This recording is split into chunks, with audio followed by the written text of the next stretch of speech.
a gente vai falar sobre a existência da derivada, tá? Até porque a derivada pode não existir em certos pontos específicos, tá? Assim como o limite, lembra que a gente já tinha visto que às vezes o limite pode não existir.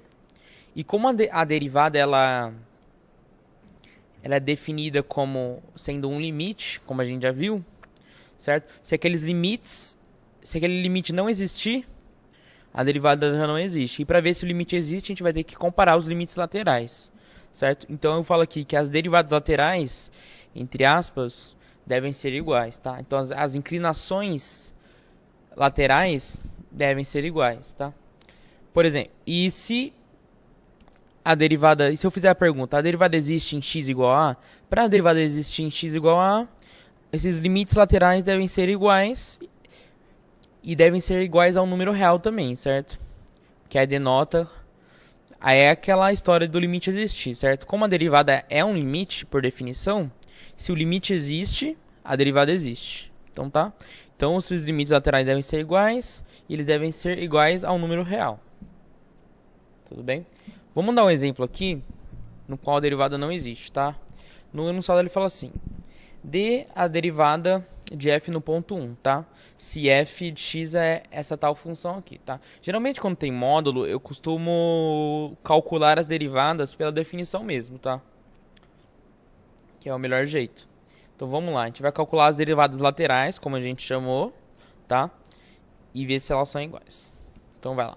Primeiro eu vou calcular pela esquerda, tá bom? Com h tendendo a zero pela esquerda. Eu já substituí o ponto pelo 1, tá bom? Eu já substituí o x pelo 1. Certo? Para ser mais diretão, porque eu quero saber no ponto 1, então eu vou substituir direto, tá? Então, eu vou passar para o próximo passo. Aqui eu só fiz a substituição, tá? No lugar de f eu coloquei a função, certo? Agora vamos dar uma simplificada aqui, algébrica, certo? Chegamos nisso. Tudo bem? Vocês conseguem ver que aqui dentro desse módulo do meio, isso aqui sempre vai ser negativo, né? Porque h está indo para zero, certo? H é um número próximo de zero. Então isso aqui vai ser um número próximo de menos 2, então isso vai ser negativo. Então sai do módulo trocando o sinal, certo?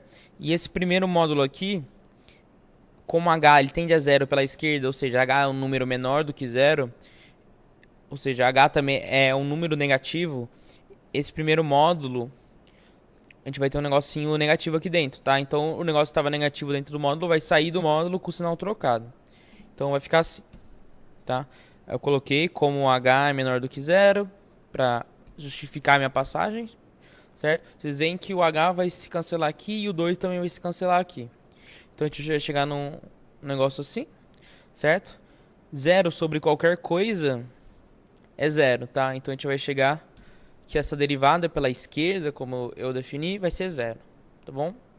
Tá, agora a gente vai calcular a derivada pela direita, tudo bem? Bom, substituir na função, simplifiquei, cheguei naquele mesmo lugar. Agora o jogo vai mudar um pouco, certo? Aqui vai trocar de sinal igual ao outro, né? Porque isso aqui vai ser próximo de menos 2.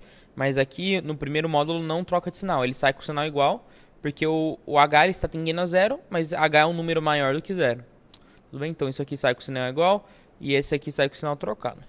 Vai ter um negócio assim, certo? Simplificando. 2h sobre h. Como o h ele tende a zero, mas h é diferente de zero, eu vou poder cortar esse h com esse h. E a gente vai chegar que essa derivada lateral pela direita é 2. Vocês conseguem ver que esses limites laterais são diferentes. Então o limite não existe, certo? E a derivada, como é definida como sendo o limite, a derivada não existe nesse ponto. Bom, se vocês forem ver, a derivada vai existir em outros pontos, mas nesse especificamente não. Tá? Aqui eu vou mostrar o gráfico, tá? Primeiro eu vou fazer a conclusão. Como o gráfico não existe, como o limite não existe, porque os limites laterais são diferentes, a derivada não existe no ponto 1.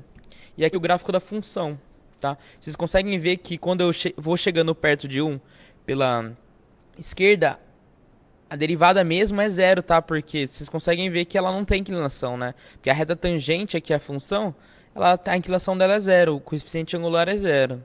Tá? E quando eu vou chegando perto do 1 pela direita, desculpa, a inclinação é 2, certo? Porque se eu pegar uma reta tangente aqui, essa inclinação da reta tangente seria 2, o coeficiente angular da reta seria 2. tá? Vocês conseguem ver que tem uma quebra aqui, tá?